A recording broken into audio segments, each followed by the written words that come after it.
Olá! Hoje a gente vai mergulhar em dois exames de sangue que são super comuns, mas que muita gente ainda tem dúvida sobre o que significam: o TSH e o T4 livre. Eles são as grandes chaves para a gente entender a saúde da nossa tireoide e, de quebra, do nosso metabolismo. Olha só o nosso caminho de hoje. A gente começa entendendo o papel da tireoide, depois vê como funciona essa conversa entre os hormônios, e aí sim a gente entra nos detalhes do diagnóstico, falando de hipertireoidismo e até daquelas condições que são um sinal de alerta.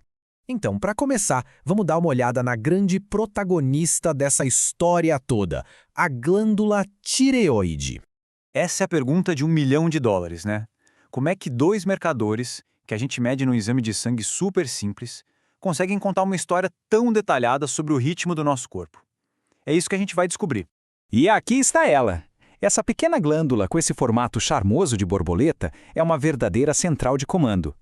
Ela produz hormônios que basicamente ditam a velocidade com que nossas células usam energia. Isso afeta tudo, desde o peso, a temperatura do corpo, até nosso nível de energia e humor. Uma analogia que ajuda muito a entender é essa. A tireoide funciona como o termostato de uma casa, ou, se preferir, como o acelerador de um carro. É ela que ajusta o ritmo, decidindo se o corpo precisa acelerar e queimar mais combustível ou se é hora de desacelerar para economizar energia. Ok, agora vamos focar nos dois personagens principais que aparecem lá no resultado do exame de sangue. A dinâmica é a seguinte, e é bem simples de entender. O TSH é o chefe, o mensageiro. Ele vem lá da hipófise, no cérebro, e basicamente bate na porta da tireoide e fala: e aí, tá na hora de trabalhar. Já o T4 livre é o funcionário, é a resposta da tireoide, é o hormônio que ela produz e que vai, de fato, agir nas células do corpo. Um dá ordem, o outro executa. E essa conversa toda não é bagunçada, não. Existe uma hierarquia, um sistema de feedback negativo que é super eficiente. Funciona assim. O hipotálamo manda na hipófise, a hipófise manda na tireoide, e a quantidade de hormônio da tireoide que está circulando no sangue avisa lá para o cérebro se precisa de mais ou se já está bom. É um ciclo perfeito de autorregulação. E aqui, gente, está a imagem mais importante para entender os exames. Pensa numa gangorra.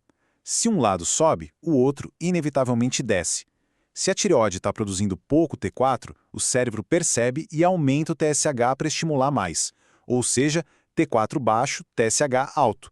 Agora, se a tireoide está produzindo T4 demais, o cérebro pisa no freio e diminui o estímulo. T4 alto, TSH baixo. Eles trabalham em direções opostas. Guardem isso. Muito bem. Agora que a gente já entendeu a dinâmica, vamos ver como usar esses sinais para diagnosticar o que está acontecendo com a tireoide. Sabe por que o TSH é tão importante? Porque ele é o nosso dedo duro, a nossa sentinela. Como ele é o mensageiro do cérebro, ele é extremamente sensível a qualquer pequena mudança na produção da tireoide. Por isso que, na grande maioria das vezes, ele é o primeiro exame que se pede numa triagem. Ele é o primeiro a gritar que algo não vai bem. Vamos começar falando da primeira grande condição, que é bem comum, o hipotireoidismo. É quando a tireoide resolve tirar férias, sabe? Trabalha pouco e o metabolismo todo fica mais lento. Lembra da nossa gangorra?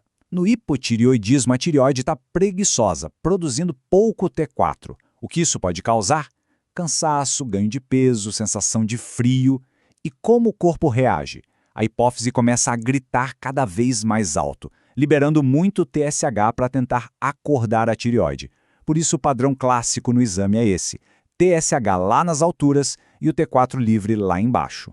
Esse fluxograma aqui ilustra perfeitamente a lógica do diagnóstico. O TSH é sempre o ponto de partida. Se ele está um pouco elevado, o médico fica de olho e investiga mais.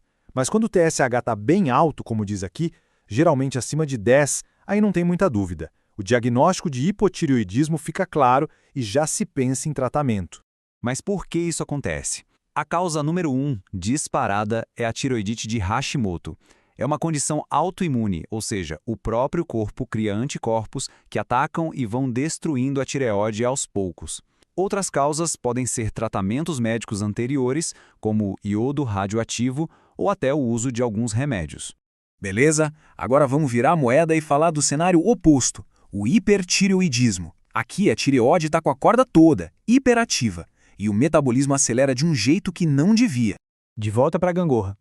No hipertireoidismo, a tireoide está trabalhando demais, produzindo T4 sem parar. Isso pode causar perda de peso, ansiedade, coração acelerado. O cérebro, vendo esse excesso todo, faz o quê? Para completamente de mandar o sinal, o TSH. O resultado no exame é o oposto do hipo. Um TSH baixíssimo, quase zerado, e um T4 livre bem elevado. E esse outro fluxograma mostra como a investigação quanto o TSH aparece baixo. A partir daí, o próximo passo é confirmar se os hormônios da tireoide estão mesmo altos. Se estiverem, a investigação continua para descobrir a causa, que, como o fluxograma sugere, na maioria das vezes é a doença de Graves. E olha que interessante, assim como no hipo, a principal causa do hipertireoidismo também é autoimune, é a doença de Graves. Só que nesse caso, os anticorpos, em vez de destruir, eles estimulam a tireoide a produzir hormônios sem parar, como se estivessem apertando o acelerador o tempo todo. Mas nem sempre a história é tão preto no branco, sabe?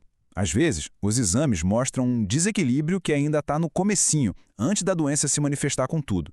São as famosas condições subclínicas.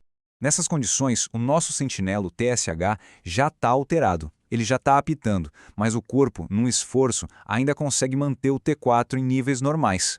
É um sinal de alerta bem precoce. No hipossubclínico, o TSH sobe para compensar uma tireoide que está começando a falhar. No hipersubclínico, o TSH já caiu, indicando um excesso que ainda não se reflete totalmente no T4. E por que a gente tem que dar bola para esses sinais precoces? Porque eles não são inofensivos, não. O hipotireoidismo subclínico, por exemplo, já é visto como um fator de risco para problemas do coração. E o hipersubclínico pode aumentar o risco de arritmias e osteoporose. Então, detectar isso cedo é uma baita oportunidade de prevenção. E para a gente fechar, fica essa reflexão. Os exames são, sem dúvida, ferramentas poderosíssimas. Eles contam a história bioquímica do nosso corpo. Mas eles são uma peça do quebra-cabeça. A interpretação desses números, junto com os sintomas, com a história da pessoa, é isso que permite um diagnóstico completo e um cuidado de saúde que realmente faz a diferença.